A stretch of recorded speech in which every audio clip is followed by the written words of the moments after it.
The life and death of Eric Fleming have long been surrounded by a mixture of admiration, confusion, and lingering mystery. Best remembered for his commanding presence as Gil Favor in the television Western series Rawhide, Fleming became a symbol of rugged authority and emotional restraint on screen. Yet behind the polished image of a leading man stood a life marked by hardship, reinvention, and ultimately a tragic and controversial end. Over time, rumors and fragmented accounts of his final days in Peru have fueled speculation, giving rise to competing narratives that range from simple accident to alleged negligence and concealment. As new accounts and reconstructed evidence emerge in public discussion, they reshape how audiences interpret not only his death, but also the entertainment industry practices of the 1960s. This reassessment does not merely revisit biography, it interrogates how fame, production pressure, and historical reporting standards shaped the story that was originally told and widely accepted for decades. Early life marked by instability and survival. Born Edward Heddy Jr. on July 4, 1925, in Santa Paula, California, Eric Fleming's early years were shaped by instability and hardship that left lasting emotional impressions. Accounts of his childhood describe an abusive household environment, particularly a violent father figure, which contributed to a sense of fear and displacement during his formative years. By the age of 8, he reportedly ran away from home and spent time surviving on the streets of Los Angeles, navigating a world far removed from ordinary childhood experiences. During this period, he took on whatever informal work he could find, including shoe shining and small labor tasks in markets, learning early the necessity of resilience. As adolescence progressed, he drifted into troubled environments where gang influence and risky behavior became part of his reality. These early struggles did not merely form a backdrop to his life, they shaped his later self-image as someone who had endured hardship and could reinvent himself through discipline and determination. Reinvention through military service and self-discipline. A turning point in Fleming's early adulthood came with his enlistment in the United States Navy during World War II. Seeking structure and an escape from his turbulent youth, he entered military service, where he developed discipline, responsibility, and a stronger sense of identity. Serving in the South Pacific, he rose to the rank of petty officer, gaining experience that contrasted sharply with his earlier instability. Military life exposed him to teamwork, hierarchy, and endurance under pressure, all of which would later influence his screen persona. After his discharge, Fleming returned to civilian life with a desire to reshape his future. He took on labor-intensive work at Paramount Studios, where his physical presence and quiet intensity gradually drew attention. This transitional period marked the beginning of his shift from survival-based living to purposeful career building.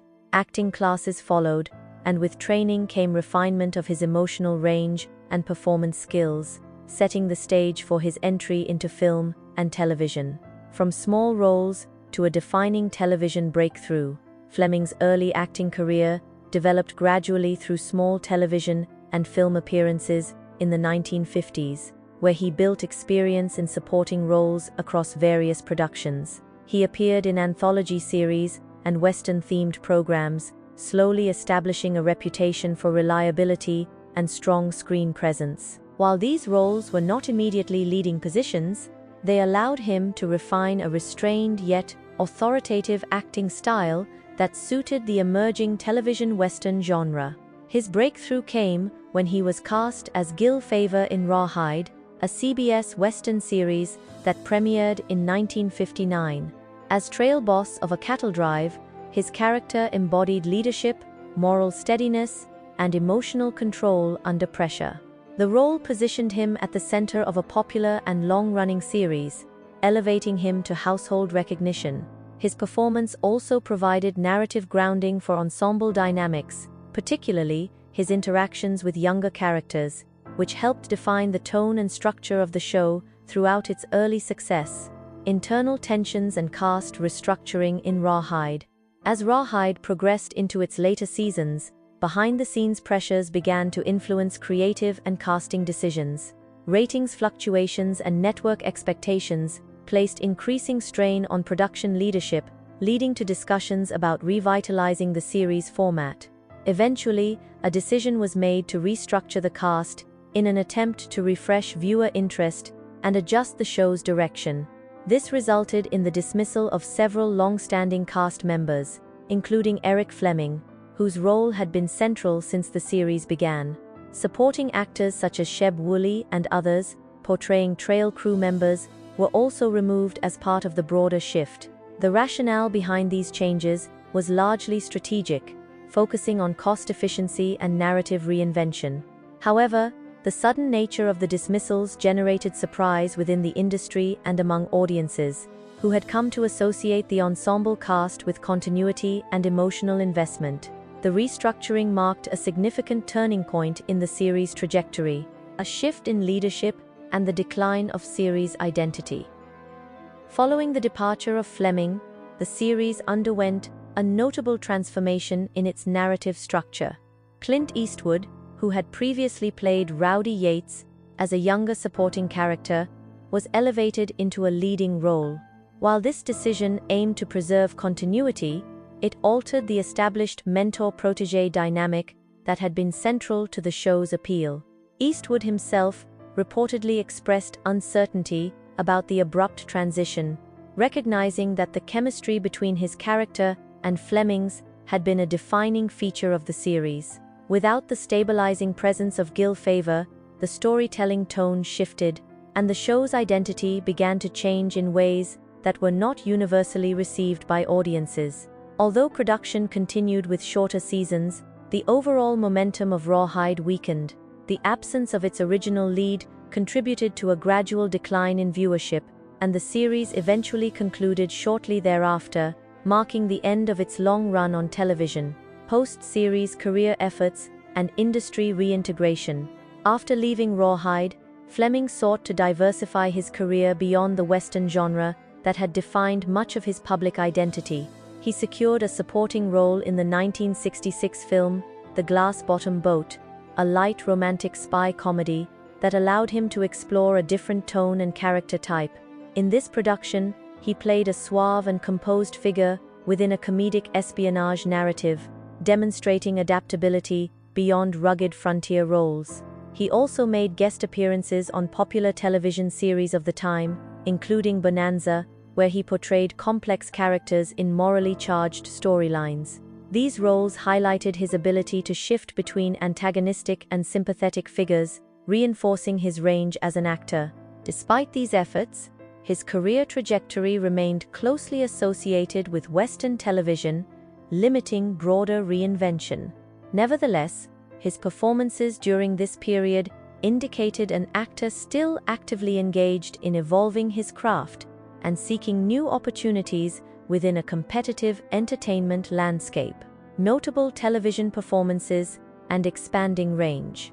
Fleming's appearances on Bonanza represented some of his most critically noted post-Rawhide performances. In these episodes, he was cast in roles that diverged significantly from his earlier trail boss persona, often portraying morally ambiguous or psychologically complex characters. One particularly notable performance depicted him as a lawman whose strict interpretation of justice evolves into authoritarian behavior, creating a layered exploration of power and corruption. In another storyline, he portrayed a devout settler facing religious discrimination, offering a more sympathetic and emotionally grounded role. These performances demonstrated his ability to navigate both antagonistic and empathetic characterizations with equal credibility. Directors and producers reportedly valued his ability to bring gravity and subtle tension to episodic television narratives. Although these appearances did not fully redefine his career path, they reinforced his reputation as a dependable and versatile actor capable of elevating television scripts through nuanced performance choices. The High Jungle production and emerging concerns. In 1966, Fleming traveled to Peru to participate in the production of High Jungle, a television pilot intended to showcase adventure storytelling in an exotic setting. The project involved filming in remote jungle environments, including river sequences that required careful logistical planning and safety preparation. Reports from production suggest that conditions on set were challenging, with limited infrastructure and environmental unpredictability. Concerns were allegedly raised regarding safety measures, particularly in relation to canoe scenes filmed on fast-moving waters. Fleming himself is said to have expressed hesitation about certain sequences, citing concerns about river conditions and physical risk. Despite these apprehensions, production continued under tight scheduling and budget constraints.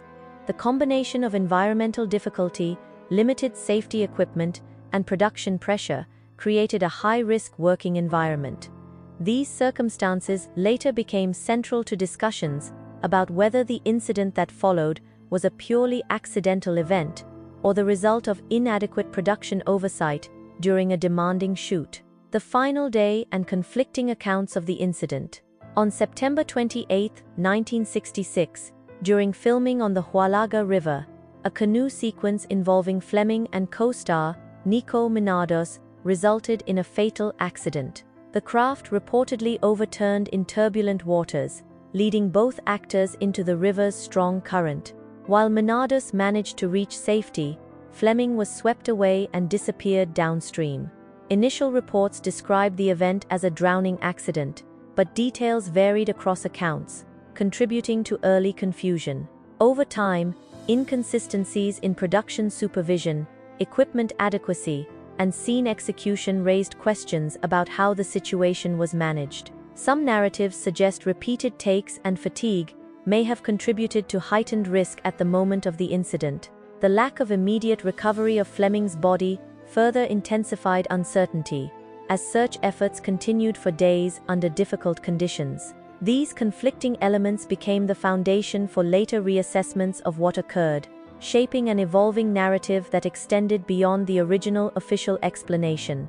Investigation, speculation, and industry silence. In the aftermath of the incident, production and studio responses focused primarily on containing public attention and concluding the matter as an accidental death.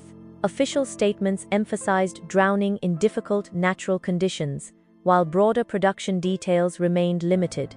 Over time, speculation emerged regarding safety practices on set, including the adequacy of equipment and supervision during filming. Internal communications and later accounts suggested that production pressures may have contributed to compromised safety standards, though definitive conclusions remained elusive. Some diplomatic and production-related documents referenced the physical severity of the environment and possible trauma consistent with river impacts, adding complexity to the narrative. However, no formal public inquiry reshaped the official classification of the event. The combination of limited transparency, industry caution, and the passage of time allowed multiple interpretations to persist, turning Fleming's death into one of Hollywood's enduring unresolved historical controversies. Legacy, memory, and the enduring questions. Eric Fleming's legacy remains closely tied to his defining role in Rawhide, where his portrayal of a principled and steady leader